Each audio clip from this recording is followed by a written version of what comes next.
Roland-Garros in the heart of Paris, home for 2 weeks to the great and good of the tennis world, and also keeping up to date with all the action, home to live at Roland-Garros.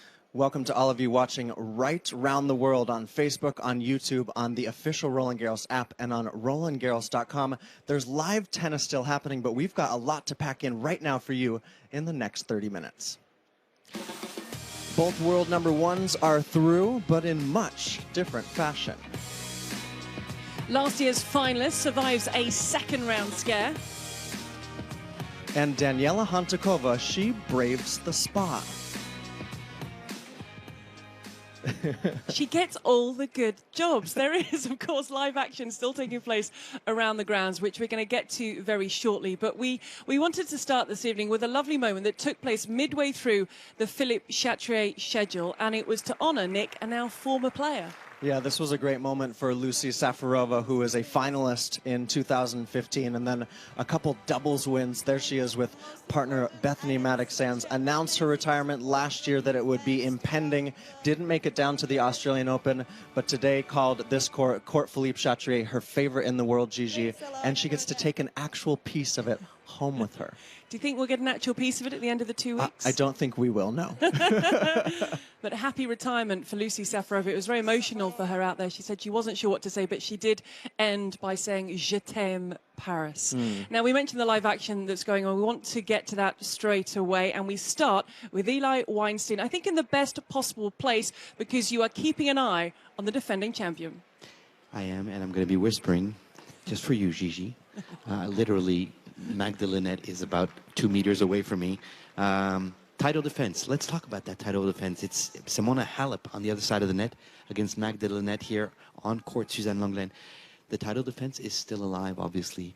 Simona Halep just had a chance to serve out the set. It was 5-2, and she lost her serve. There was a case of the jitters, maybe the butterflies, I don't know, whatever you want to call it. But she didn't manage. She was broken at 15-40, and now Magdalena serving 30-15 and just basically trying to swing at everything that comes her way, and is getting a bit of luck. I say that, and she just lost the point. Let's talk about the title defense real quick, because I think it's interesting. The last woman to have completed a title defense at a slam is Serena Williams, Wimbledon 2015, 2016. So it doesn't happen much in women's tennis. Simona Halep has won 18 titles in her career and has only managed to defend one title. That was in Madrid, 2016, 2017. So on clay, interesting there. Halep qualified to second round after beating Tomjanovic. We saw that in 3 sets again. We know that Simona Halep wins a lot of matches in 3 sets. It's her 92nd three-set match since 2013. I don't know if her coach really likes that stat. It's a tricky one because you're happy she wins, but you really want her to win in 2 sets. So, and a quick word about Magdalena, Polish number 87 in the world. Her favorite surface is grass and hard court, according to her WTA bio. And her favorite tournament, Roland-Garros. Interesting. I'll leave you with that. Okay, so Magdalena trying to challenge Simona Halep. Will Simona go 3 sets? Eli is on the case, and we'll keep an eye on that. What about matches that completed, that are already done today? And we start with the world number 1 on the women's side, and this was a complicated order for Naomi Osaka. There she is walking out on court, because look at the woman across the net from her. Former world number 1, fellow 2-time slam champ Victoria Azarenka, and this match went the distance. It was Azarenka who started on fire, won that first set, and then Gigi, she actually had a break lead in the second set, 4-3 up, but that's when Osaka really started to dig in and turn this match around. And we've seen that before the Australian Open. She missed out on the championship points. She cried, went off court and reset. It's incredible what Naomi Osaka is capable of doing when she's got herself into a situation. Now, it's the second match in a row that she's dropped the first set. They were on court for nearly 3 hours, and you did feel that Victoria Azarenka, to get the job done, it would be straight sets. But Naomi Osaka said afterwards, "I'm really emotional. I just get very emotional." But it seems like those emotions for Naomi Osaka really charge her up and keep her going, and she was able to, in the end, turn the contest around. high-quality one. This one, 87 winners, 52 of them hit by Osaka. She led by 5-1 in that third set. She was able to finally come through 6-3, and she is into round 3.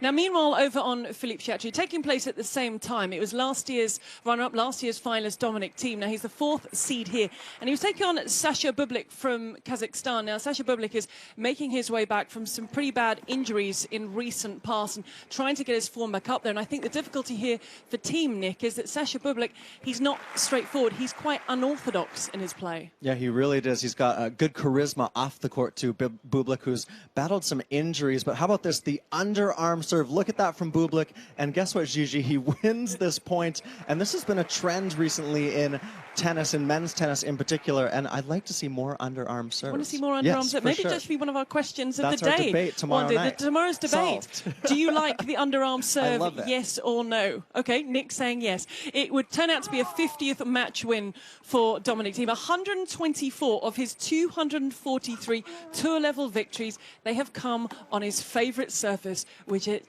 is the clay. Gets the job done. He managed to sort of get a grip and figure out, and what a way to finish off. Deft little touch on the drop shot into the net, and Thiem is through to round 3. And that was a little bit of a scare for him. In that 4th set, he had 2 set points against to go down into a 5th set, wins the final 5 games of the match. What about for the world #1 on the men's side? And Novak Djokovic, he's won this title before here, and he was in title form against Henry Laaksonen, an unheralded Swiss player who was a semifinalist in the boys event here 10 years ago, but he just didn't have anything to offer Djokovic today, who was just so solid. He lost 8 games in his first round match, Gigi, and today he wins 6-1, 6-4, 6-3, and he just looks like he's moving through the draw full of confidence. It's an amazing thing. He's looking to become the first man in the open era to win all 4 Grand Slam titles twice. He's looking to complete the Nole Slam. This would be the 23rd straight Grand Slam win for Novak Djokovic. It's absolutely phenomenal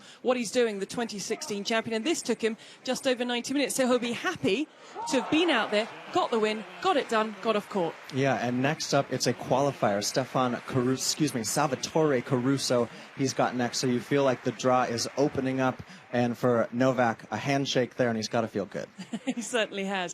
As I mentioned, Roland-Garros.com gives you everything that's happened today, the live matches, the results, but we put together a selection of matches, of results from today, just to keep you abreast of what's taken place. And there's Serena Williams, 1 hour, 7 minutes, came through against Karu Minara, lost just 5 games for her 801st career win. She said afterwards, I didn't think I'd still be playing now, but she is. She didn't face a break point, so the quest for Grand Slam title number 24 continues. Number 5 seed Sasha Zverev. He had a 5-set first round against John Millman, but today against Michael Emer, it was much more straightforward. The Geneva champ, he played the week before Roland-Garros. Today he hits 36 winners, 12 aces, and comes through. Next up for Sasha, it is the Monte Carlo runner-up Dusan Lajovic. They played a 5-setter here last year in the 2nd round, but Sasha feeling really fine after a nice straight setter today.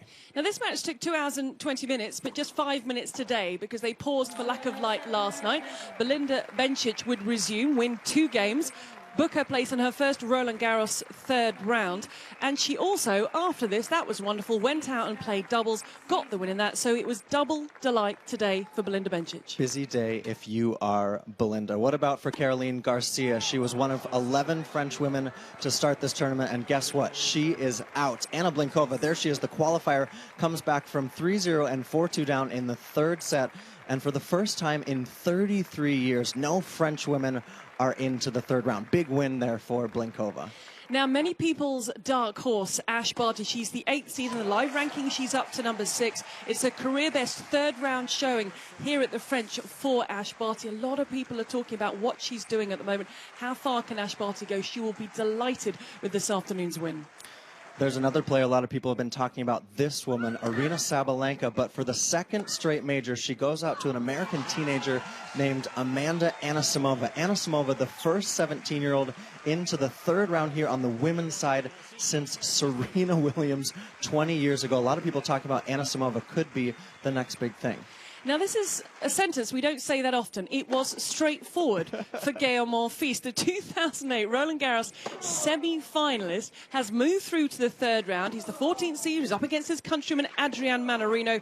It is an 11th showing in the third round. And next up, he gets Antoine Wong, a fellow Frenchman. That's going to be an intriguing third-round encounter. This was a complicated match point against Adrian Mannarino, but huge win for Monfils, who Gigi, I think, could kind of slip under the radar. We don't necessarily tip him for week 2 often, but he's had a really, really great 2019. He certainly has. Happy to get through in 3 just to save a little bit of stress on the body. A hug between the two, and the job was done. A few more results for you. As I say, the website, you get absolutely everything. But look at that. We've lost the seed in Diego Schwartz, and that was another match that was carried over from yesterday. Kyle Edmund, knee trouble, left knee trouble. So he had to retire, but he was 2 sets down to Pablo Cuevas. Fernando Verdasco, there's the Antoine Wong result, who'll now face Gael Monfils. And we haven't spoken about Borna Coric at all. He loves playing on the clay, and he comes through comfortably in straight sets. Great win for Borna. And how about Antoine Wong? His very first Grand Slam. He's a wild card, and at 23 years young, he is into the third round. That's awesome. He's beaten Damir Zuma and now Fernando Verdasco. Right, this is the time of the show where we like to see what has got social media excited.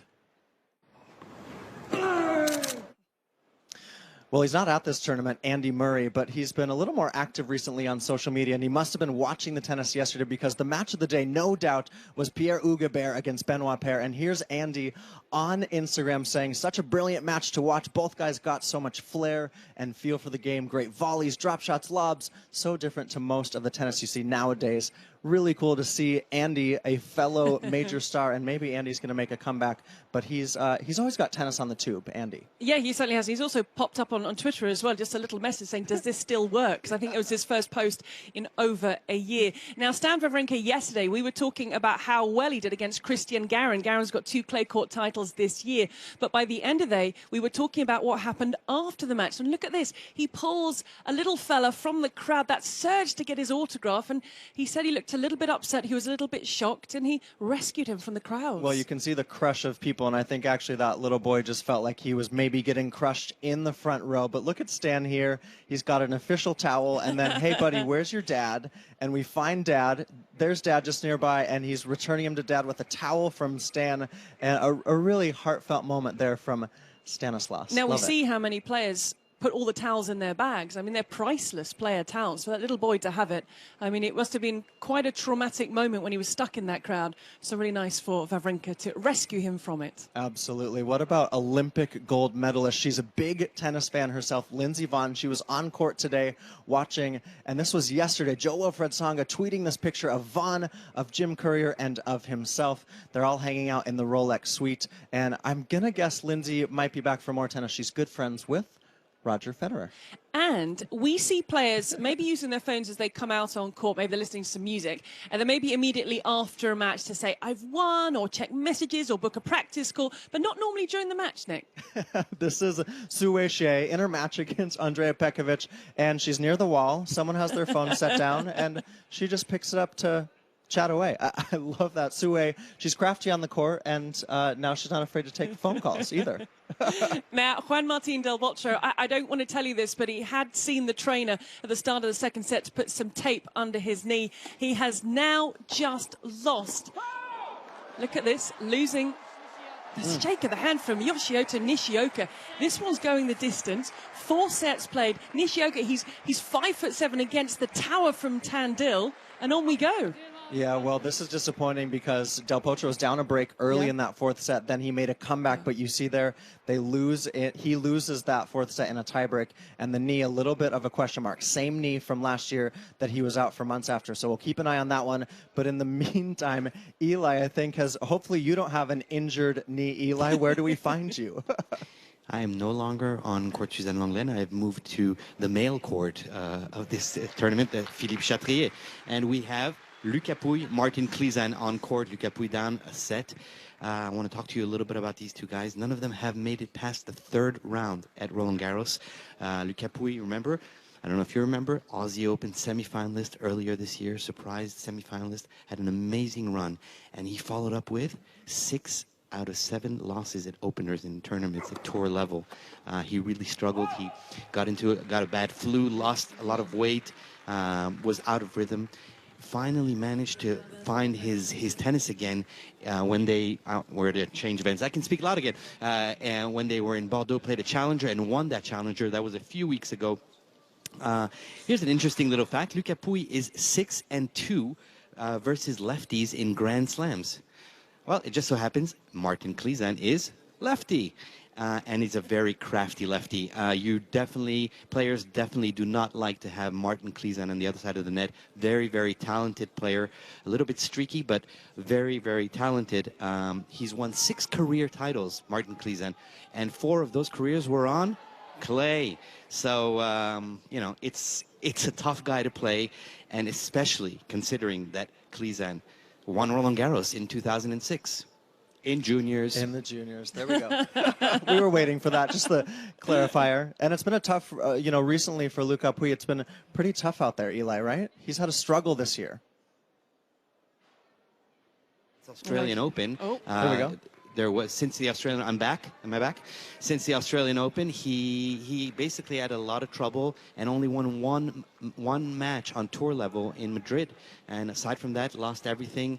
Spent a lot of time, in bed or just not playing and resting. And he was ill, sick. But Amélie Mauresmo, his coach, is working hard with him, and they're getting him back on his feet. And he's here. He won the first round. And hoping to make it to the third round and past that. And the crowd at Philippe Chatrier are definitely in favor of Lucas. Allez, Lucas. Allez, Lucas. We are going to let you go because I don't think you're staying there. I have a feeling you've got itchy feet this evening, Eli. You're on the move again. In the meantime, we're going to get to, I think this is going to be a really interesting part of tonight's show. It's time for our question of the day.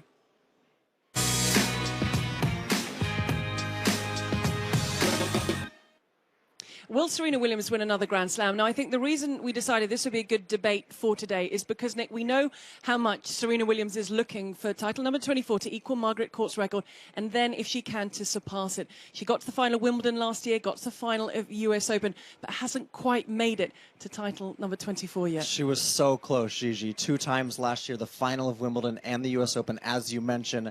And Serena is always someone that we talk about as one of the favorites at the majors. Can she? For me, it's a yes. Will she? That's a tougher question, but I still think that somewhere she's going to find a path to get to that 24th major because she really is the best fighter we've had in women's tennis of all time. Okay, let's start with getting some reaction. We've been polling some people, and we're going to start with a gentleman. He's in action, actually, in the doubles here, but he's been giving us his thoughts on this question. I think she has a great shot of winning one day another major. Probably US Open or Wimbledon is her biggest shot, but why not? She's a great champion, so I think she has the chance of winning one more. I guess she's playing for the record. Last year you could see she played 2 finals, I think, and why not winning another major? She has definitely enough game to still win 1 more or even 2 more. I think there's no doubt about that. Okay, former top 10 singles player there, Jürgen Melzer, who's also playing in the doubles here. He thinks maybe Wimbledon or the US Open for Serena, maybe not Roland-Garros. She's still in the singles here, but what do the people out and about around Roland-Garros think about Serena's chances of winning another major? Good questions. I think so. Maybe not this one, but I think so. For sure, she can win another slam if she gets healthy, physically fit. She has all the tools in the box, so for sure she can win. If she's still playing, it's to win another major. So I believe she will. Of course, yes. I don't know Roland-Garros, but Wimbledon had a lot of chance. I don't think so, because all the other players have improved their game, and she's, I think, for her brain, her mind is on other subjects like baby and husband. She can, surely. I don't know if this one, but for sure in the future she can win another one, no doubt. More than one? If she can win one, she can win more than one. I'm sure she has it. But she can beat the record. Yes. She have to play to get in form, to be ready. She need to play more matches, and Wimbledon is going to be for you. Bye. Ciao. Plenty of familiar faces there in the player lounge. And actually, I think Serena would tell you she wants at least 2 more. What do you think on this question? I'm not sure. Of course she can. She's got 23. I'm not sure she will. I think in previous years she's gone into a Grand Slam and we've said she's the favourite. If she has been there in that draw, I think now a few things have to fall her way for her to win that title.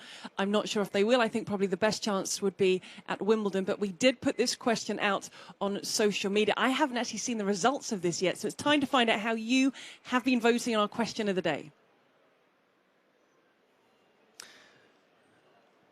Okay, and overall, 8,900 votes, and look at that, 58% yes, 42% no. It was really close on Twitter head-to-head, but there you have it. So a lot of you out there think that Serena Williams will indeed win another slam. Could it be in 10 days' time? We're going to find out. But a player that's actually faced off against Serena, Camille Pin, she's going to explain what's so difficult about taking on SW.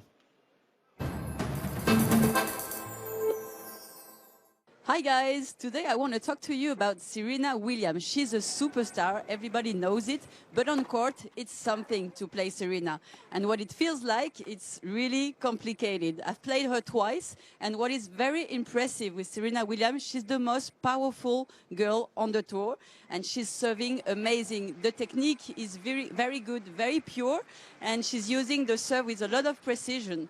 In the game, she's always deciding what to do, and what is very frustrating for the players is that you don't know if you play good, you can lose because she's too powerful, and she doesn't allow you to play your game, so you can come out the court without having the feeling that you played a good match.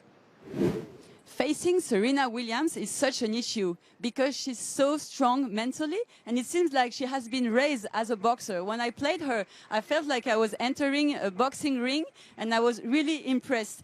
Before in the locker room, she was like starting the match actually, and on court when I elected to receive at the beginning of the match, it seems like she was surprised, and I really wanted to break her. I had a break point. I ended up losing the game because she made a full ace on the second serve. I was really disappointed because I wanted to show her I was there also, strong mentally, but she's such a star. You can feel the pressure on you, and in the end, well, I lost, but I still survived. Well, guys, I hope now you're ready to face Serena, and we'll see each other tomorrow again for another topic here in Roland-Garros. Bye-bye. Thank you to Camille, and we're going to make sure we get a copy of that over to Sofia Kedin, who is the next opponent for Serena Williams. Now, you might have realised that Daniela Hanchikova, former world number 5, she's been our regular guest this week during Roland-Garros, hasn't been here. And here for you is the reason why and what Daniela has been up to. I work hard. I play harder. I work hard. Hey Gigi and Nick, so today we are going to talk about recovery, and someone had to make the effort and do it, so I'll take this one for the team, so follow me. Basically it starts for the players literally right after they leave the court, because they've got 48 or 24 hours to recover for their next match, and what they do between finishing the match and their next match is so important, just as important as training and practicing on the tennis court. It's time for me to take a little massage. It's really difficult to find a balance between not having too deep of a massage because you don't want to be sore for your next match and feel like your legs are heavy, but at the same time you want to get that lactic acid out of your system and just feel really light for your next match. Like this also you prevent a lot of injuries.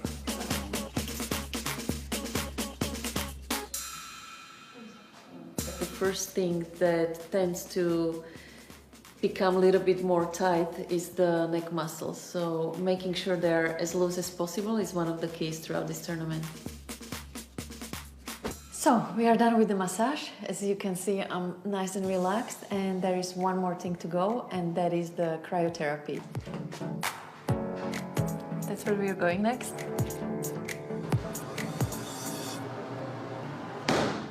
This is the very last part of the recovery, which back in the days was more of an ice bath, but now these days we've got a cryotherapy.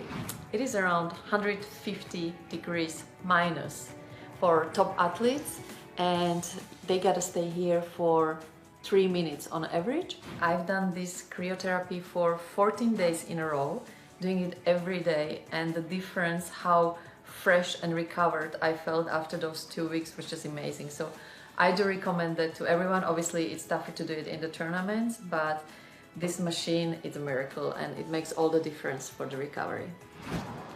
And we are done. Hope you guys enjoyed it just as much as I did. And I gotta say, I'm very happy to talk about recovery any day. So back to you guys. Well, someone had to brave the spa, and Daniela raised her hand for the gig. I wouldn't have minded the massage. I'm not sure about the cryotherapy. I mean, I think that may have been a little bit too cold. But if there's another massage, because you've been for coffee with her, Yeah. so I'm still waiting for... What are you going to do? Well, I'm out not and about? sure. I think I'm just staying here. Okay, well, one player who's had plenty of massages and plenty of wins all over the world is Novak Djokovic. We know he's been a title winner here. We know that he speaks some French, but how much does he know about France itself? Let's find out.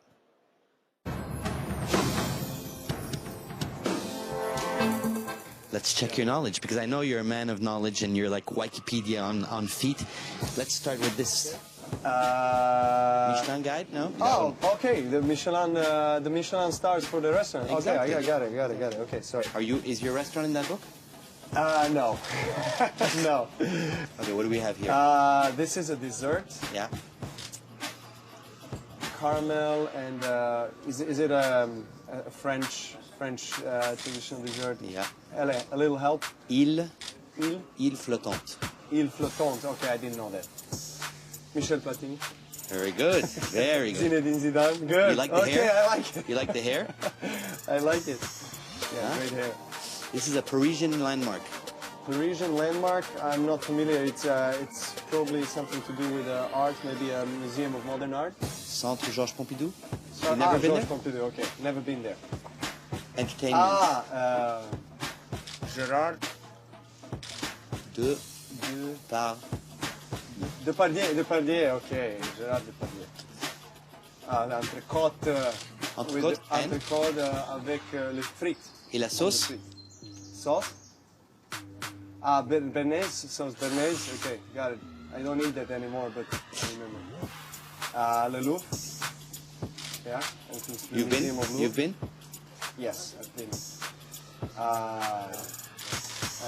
Suzanne Le Grain. Exactement, monsieur. Merci All beaucoup. right. You have to I'm stop. on fire. Let's keep on going. Keep on going. I know the sandwich. What is it I'll called? tell you next time. I think that could have continued for quite a while, but time was against him. It's now against us, but we do have enough time to find Eli once more this evening. Where have you made it to this time, Eli? Well, we went to a court where there's an Italian player. That's why. And we have Fabio Fognini against Delbonis here on court number 1. The bullring, jam-packed, not a single empty seat on this court. We're in the second set. Delbonis has the break. Fabio took the first set. They have played 7 times, and Fognini is leading 4-3. 6 out of those 7 matches were played on clay. This is a clay classic, okay? After the first round win, Fabio became the 5th Italian to win 50 Grand Slam matches, and he also became earlier this year the first Italian ever to win a Masters 1000 event when he won Monte Carlo, beating Rafa Nadal, by the way, in semifinals. He played 5 lefties at Roland-Garros, Fabio Fognini, and he has beaten 4 of them. The one guy who beat him, can you guess? Can you guess? Hello? Help? No guesses. Sorry. Obviously, Rafa Nadal. Rafa Nadal. Delbonis is the 6th lefty to face Fabio, and he is completing his 250th match at tour level today. So, yeah, this match is going on. It's 5-1 Delbonis serving for the second set to tie. This could go late into the night, maybe even into tomorrow.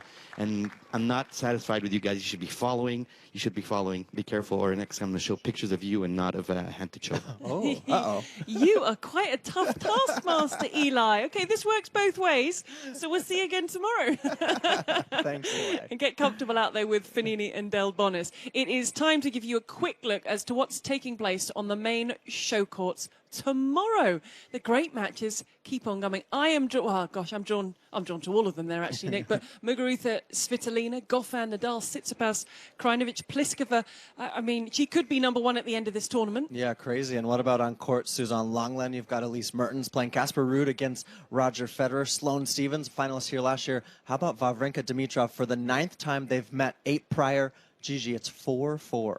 And look at Nicolas Mahut. This run that he is on takes on Leonardo Maia, who defeated Diego Schwartzman earlier today. That the final Brit remaining down there, Johanna Konta, she's final up. And Benoit Paire, who came through that epic with Nicolas Mahut's former doubles partner, Pierre Goubert. He takes the court as well. There is so much going on. And don't forget, Roland-Garros.com is where you can get the complete schedule for tomorrow. Yeah, certainly. And we're going to be right back here with you tomorrow on Live at Roland-Garros. We're on 7 p.m. local time. Set a reminder for yourself. We're on Facebook, YouTube, on the official app, and on RolandGarros.com. But for now, from Gigi, myself, and from Eli, it's good night. It's farewell from Paris.